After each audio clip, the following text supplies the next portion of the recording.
नमस्कार। आज हम एक बहुत ही दिलचस्प विषय पर बात करने वाले हैं, उत्तराखंड, साल 2025 में। अब आप सोचेंगे कि साल 2025 ही क्यों? क्योंकि ये साल उत्तराखंड के लिए सिर्फ एक और साल नहीं है, बल्कि ये उसकी यात्रा का एक बहुत अहम मोड़ है। अपनी स्थापना के 25 साल पूरे होने पर यह हिमालयी राज्य एक ऐसे चौराहे पर आ खड़ा हुआ है जहां से रास्ते कई दिशाओं में जाते हैं। एक रास्ता है विकास की ऊंची उड़ान का, तो दूसरा है गंभीर चुनौतियों से भरे पहाड़ों का। तो चलिए आज की इस चर्चा में हम गहराई से ये समझने की कोशिश करते हैं कि उत्तराखंड का भविष्य आखिर किस राह पर जा रहा है। 9 नवंबर 2025 ये तारीख सिर्फ कैलेंडर की एक तारीख नहीं है। ये एक सिल्वर जुबली है, राज्य स्थापना के 25 साल पूरे होने का दिन। लेकिन ये सिर्फ एक जश्न से कहीं ज्यादा था। समझिए, ये भविष्य के लिए एक लॉन्च पैड की तरह था। एक ऐसा साल जहां बड़े बड़े नीतिगत फैसले लिए गए, नई योजनाएं शुरू हुईं और आने वाले कल की एक मजबूत नींव रखी गई।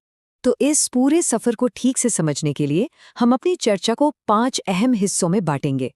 सबसे पहले हम राज्य की आर्थिक महत्वाकांक्षाओं को देखेंगे कि वो इकोनॉमी को लेकर क्या सोच रहे हैं। फिर जो सबसे बड़ा सवाल है, विकास और पर्यावरण के बीच की उस महीन रेखा को समझेंगे। इसके बाद हम देखेंगे कि राज्य को मॉडर्न बनाने के लिए क्या-क्या किया जा रहा है। और फिर समाज को एक नई शक्ल देने वाले कानूनों की पड़ताल करेंगे। और हाँ, सबसे आखिर में इन सब धागों को एक साथ जोड़कर ये देखने की कोशिश करेंगे कि भविष्य की तस्वीर आखिर बन कैसी रही है। तो चलिए शुरू करते हैं पहले और सबसे अहम मुद्दे से, और वो है अर्थव्यवस्था। क्योंकि किसी भी राज्य की तरक्की का सबसे बड़ा पैमाना उसकी इकोनॉमी ही होती है। साल 2025 में उत्तराखंड ने अपनी आर्थिक रफ्तार को बढ़ाने के लिए कई बड़ी पहल की हैं। आइए देखते हैं कि ये कौन सी पहल है और इनका असल मकसद क्या। अच्छा, जब भी हमें सरकार की प्राथमिकताएं समझनी हो तो सबसे पहले उसका बजट देखना चाहिए। और ये आंकड़ा देखिए, 1 लाख करोड़ रुपए से भी ज्यादा का विशाल बजट। अब सवाल ये है कि इतना पैसा जा कहाँ रहा है?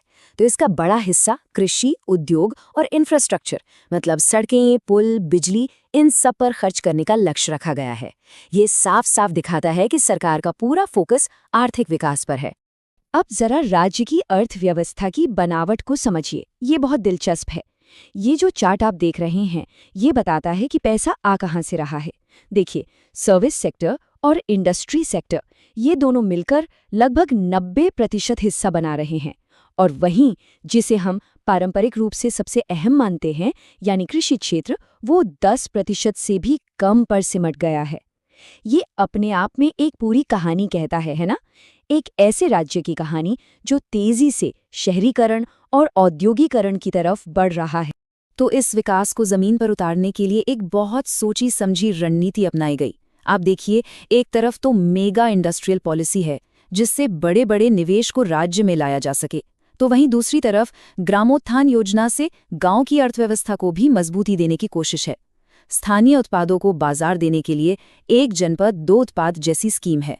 और इतना ही नहीं, ट्राउट फार्मिंग और वाइन टूरिज्म जैसे बिल्कुल नए क्षेत्रों में भी संभावनाएं तलाशी जा रही हैं। तो मतलब बड़े उद्योगों से लेकर छोटे कारीगरों तक सबको साथ लेकर चलने की ये कोशिश है। और इसी तेज विकास की कहानी का एक दूसरा पहलू भी है, एक ऐसा पहलू जो शायद सबसे ज्यादा चुनौतीपूर्ण है, और वो है पर्यावरण। देखिए, उत्तराखंड एक हिमालयी राज्य है और इसलिए उसके लिए विकास और पर्यावरण के बीच संतुलन बनाना किसी भी और राज्य के मुकाबले कहीं ज्यादा मुश्किल और जरूरी है। चलिए इस दुविधा को, इस कश्मकश को और करीब से समझने की कोशिश करते हैं। इस स्लाइड को बहुत ध्यान से देखिए। ये एक सिक्के के दो पहलू दिखाती है। एक तरफ विकास का चमकता हुआ चेहरा है, केदारनाथ तक रोपवे, पहाड़ों को चीरकर बनती रेल सुरंग, बिजली पैदा करने वाले बड़े बड़े बांध। ये सब देखकर लगता है कि तरक्की हो रही है। लेकिन अब जरा दूसरी तरफ देखिए, उन्हीं पहाड़ों से जुड़ी चेतावनियां।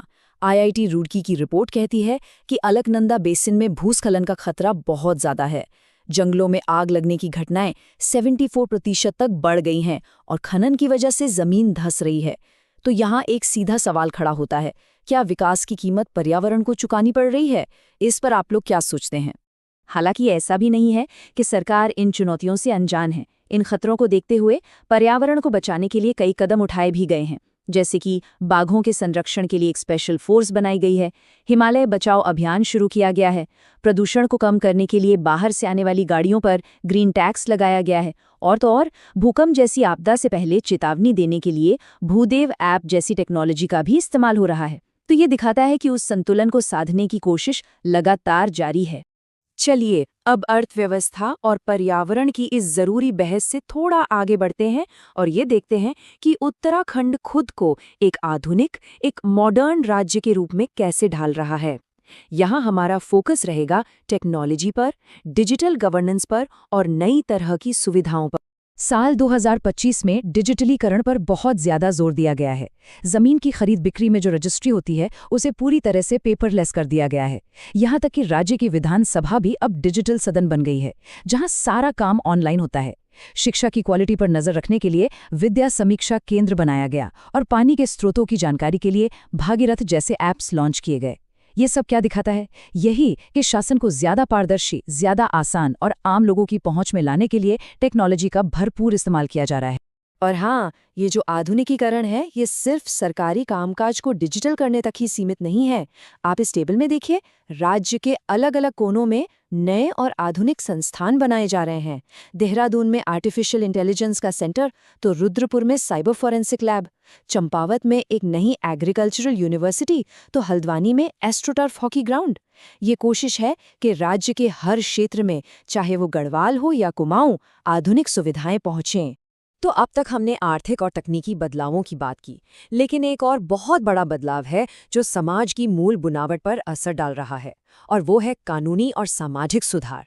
अब हम उन बदलावों की बात करेंगे जिन्होंने न सिर्फ उत्तराखंड बल्कि पूरे देश का ध्यान अपनी तरफ खींचा।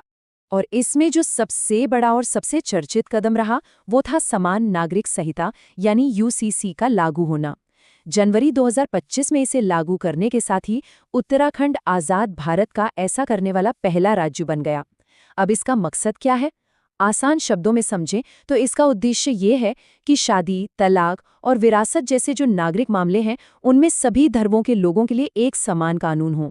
और इसके पीछे की सोच है लैंगिक समानता को बढ़ावा देना। यूसीसी के अलावा भी सामाजिक सुधारों का दायरा और भी बड़ा था। जैसे युवाओं के लिए, जो पूर्व अग्निवीर हैं, उन्हें सरकारी नौकरियों में 10% का आरक्षण दिया गया।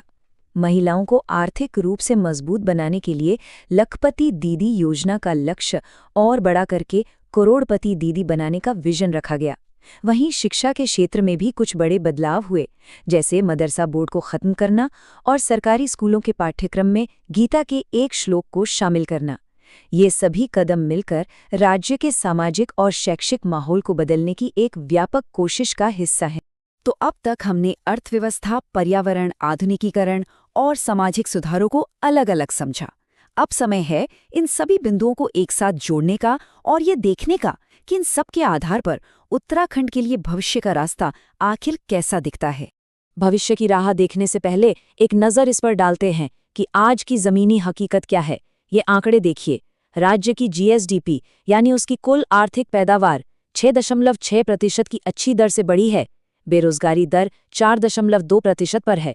और सबसे अहम बात, प्रति व्यक्ति आय में 11.3% की बढ़ोतरी हुई है, जो कि नेशनल एवरेज से भी ज्यादा है। तो हम कह सकते हैं कि एक मजबूत नींव तो तैयार है, जिस पर भविष्य की इमारत खड़ी की जानी है। और इसी भविष्य की राह को सरकार की 9 सूत्रीय नीति में हम समझ सकते हैं। इसका सार, इसका निचोड़ बस यही है कि एक तरफ अर्थव्यवस्था को भी मजबूत करना है और दूसरी तरफ पर्यावरण को भी हर हाल में बचाना है। यही वो नाजुक संतुलन है जिसे साधना उत्तराखंड के अगले 25 सालों की सबसे बड़ी चुनौती भी होगी और सबसे बड़ा लक्ष्य भी।